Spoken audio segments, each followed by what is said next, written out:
जो हमारी सूची है वो एक नया संदेश दे रही है कि आप अपनी लड़ाई लड़ सके, राजनीति में आए, सत्ता अपने हाथ में लें और अपने हक को खुद मांगे। कि अगर आपके साथ अत्याचार हुआ तो आप में ये शक्ति है कि आप अपने हक के लिए लड़ो।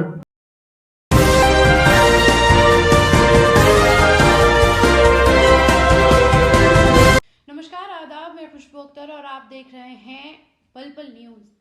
उत्तर प्रदेश विधानसभा चुनाव में जिस तरह से आए दिन उलटफेर होते हुए दिखाई दे रहे हैं, उस पर सभी की निगाहें टिकी हुई हैं।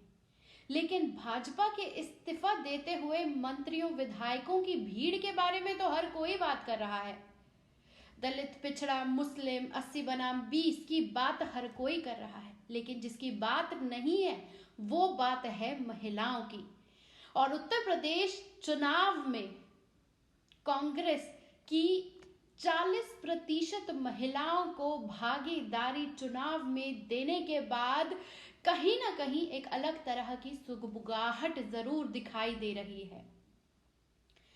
कल कांग्रेस ने अपने 125 उम्मीदवारों की लिस्ट को जारी किया और उस जारी लिस्ट में 50 महिलाओं के नाम शामिल हैं।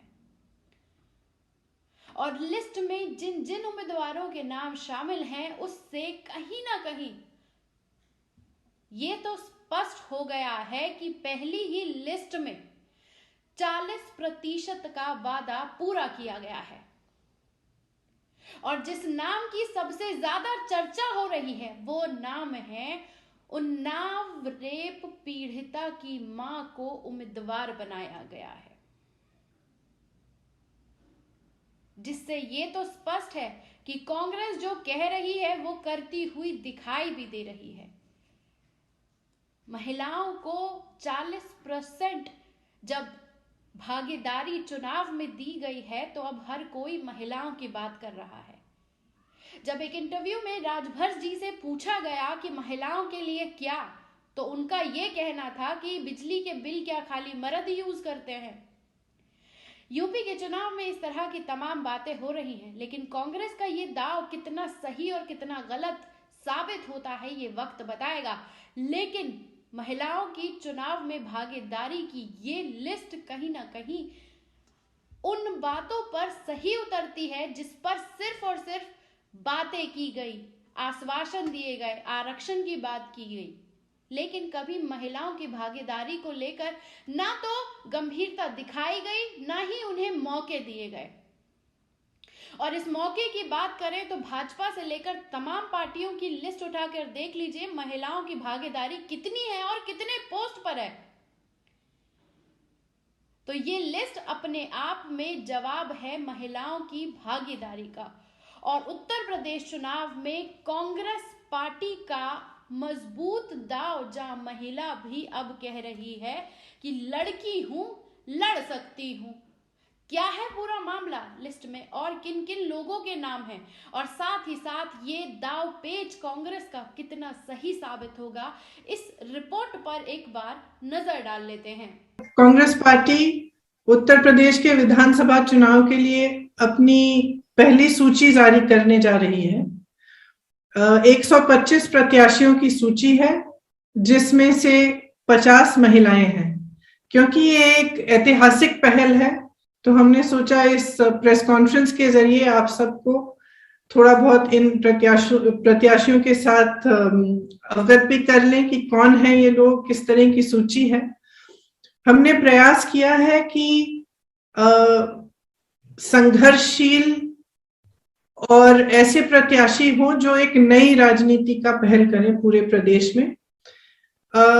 इसमें इस सूची में 40% महिलाएं हैं और 40% युवा भी हैं। हमें आशा है कि इनके जरिए हम एक नई उम्मीद और एक नई तरह की राजनीति प्रदेश में उभार पाएंगे। जो महिलाएं हैं उनमें से कुछ पत्रकार हैं, एक अभिनेत्री भी है, कुछ संघर्षशील महिलाएं हैं जिन्होंने कांग्रेस पार्टी में रहते हुए सालों के लिए संघर्ष किया है। हमारी एक आध जिलाध्यक्ष भी हैं जिन्होंने बहुत अच्छा काम किया है। उसके साथ साथ ऐसी महिलाएं हैं जिन्होंने बहुत अत्याचार भी देखा है अपने जीवन में और उसके खिलाफ लड़ा है। कुछ समाज सेविकाएं भी हैं जो अपने विधानसभा से लड़ना चाह रही थी, तो उनको भी हमने समर्थन दिया है और आगे बढ़ा है। सदफ जाफर के बारे में आप सबने सुना होगा। सदफ जाफर ने एनआरसी सीए के समय बहुत संघर्ष किया। पुलिस उनको उठाकर ले गई, बेवजह उनको जेल में डाला। उनके 2 बच्चे अकेले घर पे थे, उनकी देखभाल के लिए कोई नहीं था। फिर भी सदफ ने खूब संघर्ष किया, आवाज उठाई। उसके बाद भी जब सरकार ने तमाम पोस्टर छपवा के प्रदेश की शहरों में लोगों के चेहरों की फोटोग्राफ उन पोस्टरों पे लगाकर उनके बारे में प्रशासन ने लिखा, तब भी सदफ जी का नाम उसमें था। फिर भी उन्होंने संघर्ष किया और वो पीछे नहीं हटे। तो मैं आपसे कहना चाहती हूँ कि जो हमारी सूची है वो एक नया संदेश दे रही है। वो ये संदेश दे रही है कि अगर आपके साथ अत्याचार हुआ तो आप में ये शक्ति है कि आप अपने हक के लिए लड़ो, और उत्तर प्रदेश में कांग्रेस पार्टी आपको ये शक्ति देगी, आपका समर्थन करेगी, हर तरह से आपकी मदद करेगी ताकि आप अपनी लड़ाई लड़ सके, राजनीति में आए, सत्ता अपने हाथ में लें और अपने हक को खुद मांगे। उत्तर प्रदेश चुनाव 2022 के लिए कांग्रेस पार्टी ने उम्मीदवारों की पहली सूची जारी कर दी है, जिसमें 125 उम्मीदवारों के नाम हैं, जिसमें 25 महिलाएं हैं। यानी पहली ही सूची में 40% महिलाओं को टिकट दिया गया है। सबसे अधिक चर्चा उन्नाव रेप पीड़िता की मां को टिकट दिए जाने पर है। प्रियंका गांधी ने इस पर क्या कहा है, इस पर एक बार नजर डाल लीजिए। खास तौर से मैं आपको बताना चाहती हूँ कि हमारी उन्नाव की जो प्रत्याशी हैं, जो उन्नाव का बहुत बड़ा रेप का केस हुआ था, उनकी माताजी हैं आशा सिंह जी। वो चुनाव लड़ना चाहती हैं और हमने उनको मौका दिया है कि अपने संघर्ष को वो जारी रखें, और जिस सत्ता के जरिए उनको दबाया गया, उनके परिवार के साथ तरह तरह के अत्याचार किए गए, उनके पति की हत्या की गई, उनके देवर जी आज भी जेल में हैं, उनकी बेटी का बलात्कार किया गया, उसके बाद एक्सीडेंट कराया गया, वही सत्ता अपने हाथों में लें और खुद के लिए अपनी लड़ाई लड़ें। इसी तरह से सोनभद्र में जो आदिवासियों के साथ हुआ था, एक नरसिंहार आपको याद होगा कि हुआ था, जिसमें 13 आदिवासियों की मौत हुई थी। उस समय एक लड़का, आदिवासी लड़का था रामराज गोंड, जिन्होंने उनकी आवाज उठाई, उनके लिए संघर्ष किया। आज रामराज गोंड हमारे जिला अध्यक्ष हैं, पिछले 2 सालों से हमारे जिला अध्यक्ष रहे हैं।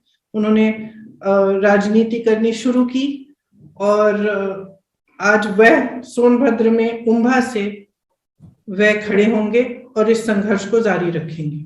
इसी तरह से आपको मालूम होगा कि आशा बहनों ने कोविड के समय कितनी बड़ी इस देश की सेवा की, कि अपने जीवन को ध्यान में न रखते हुए घर घर गई, सेवा की, जिसको कोरोना था दवाइयां पहुंचाई, और उनका मानदेय कभी बढ़ाया नहीं गया। उस मानदेय को बढ़ाने के लिए एक संघर्ष किया गया था। इसमें पूनम पांडे जी आशा बहू हैं, वह उन्होंने संघर्ष को मजबूती से उठाया। हाल ही में आपने देखा होगा एक वीडियो में उनको खूब पीटा गया, पुलिस ने उनको पकड़ा, प्रशासन ने उनको मारा पीटा, बस में घसीट के ले गए, उनके ऊपर बैठ के उनका गला दबाया कि तुमने हिम्मत कैसे की ये सवाल उठाने के लिए। तो पूनम पांडे जी भी शाहजहांपुर से चुनाव लड़ रही हैं। तो आपने सुना, प्रियंका गांधी ने स्पष्ट कर दिया कि अत्याचार करने वालों को ही अब पीड़ित लोग सत्ता में अपनी भागीदारी को हासिल करके उन्हें जवाब देंगे। इसी पर राहुल गांधी ने भी साफ कर दिया है कि भाजपा ने अन्याय किया है, अब न्याय का चेहरा बनेंगी महिलाएं, लड़ेंगी और जीतेंगी भी। इसी के साथ एक चीज और भी है, सीएनआरसी पर जिस तरह से अत्याचार सदफ जफर पर किया गया था, लखनऊ सेंट्रल से भी उनको टिकट दिया गया है। इसी के साथ शाहजहांपुर से आशा कार्यकर्ता पूनम पांडे को भी टिकट दिया गया है। उम्मीदवारों की सूची जारी करते हुए कांग्रेस महासचिव प्रियंका गांधी ने स्पष्ट कर दिया कि 125 में से 50 महिलाएं हैं। हमने कोशिश की है कि संघर्ष और पूरे प्रदेश की नई राजनीति की पहल करने वाली प्रत्याशी महिलाएं हैं और पहली बार ये सब चुनाव लड़ रही हैं, संघर्षशील हैं, महिलाएं हैं और हर किसी ने अपने स्तर पर संघर्ष किया है। प्रियंका ने आगे ये भी कहा है कि इस लिस्ट में कुछ महिलाएं हैं, एक अभिनेत्री है, बाकी संघर्षशील महिलाएं हैं जिन्होंने कांग्रेस में रहते हुए कई साल संघर्ष किया है। पार्टी में जीतने और लड़ने की क्षमता को देखकर महिलाओं उम्मीदवारों को चुना गया है। आज यूपी में तानाशाह सरकार है। कोशिश है कि मुद्दों को केंद्र में लाकर बात करने की कोशिश की जाएगी। आपको बता दें कि 403 सीटों पर चुनाव होना है और रिजल्ट 10 मार्च को आना है। और इस रिजल्ट से पहले जब टिकट बांटी जा रही है, मंत्रियों के इस्तीफे का सैलाब आया है, कांग्रेस 40% के उस दावे को निभा रही है और जो पीड़ित है वही सत्ता में खड़ा होकर लड़ने के लिए अब खड़ा कर दिया गया है।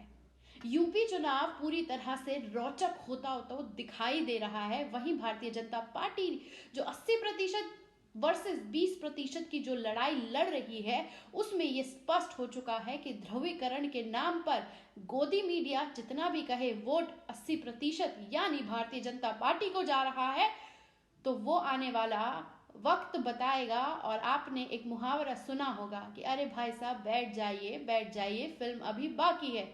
जी हाँ, फिल्म बाकी है, लेकिन कांग्रेस का ये मास्टर स्ट्रोक कहीं ना कहीं तमाम पार्टियों के दिमाग पर चोट कर रहा है कि महिलाओं की भागीदारी में अब पीड़ितों को ही टिकट देकर उन्हें लड़ने के लिए खड़ा कर दिया गया है, तो कितना नुकसान वो महिलाएं उन भ्रष्ट नेताओं को पहुंचा पाएंगी, ये वक्त बताएगा। लेकिन ये पहल हो चुकी है, तो ये तो साफ हो चुका है कि महिलाएं अब सत्ता में मजबूती से भागीदारी के साथ संघर्ष भी करेंगी, आवाज भी उठाएंगी और सत्ता की आंख में आंख डालकर पूछेंगी कि मेरे बारे में क्या, मेरे साथ जो गलत हुआ उसका न्याय कब होगा। आपको कैसी लगी ये रिपोर्ट? कमेंट बॉक्स में आकर अपनी राय देना ना भूलिएगा। शुक्रिया।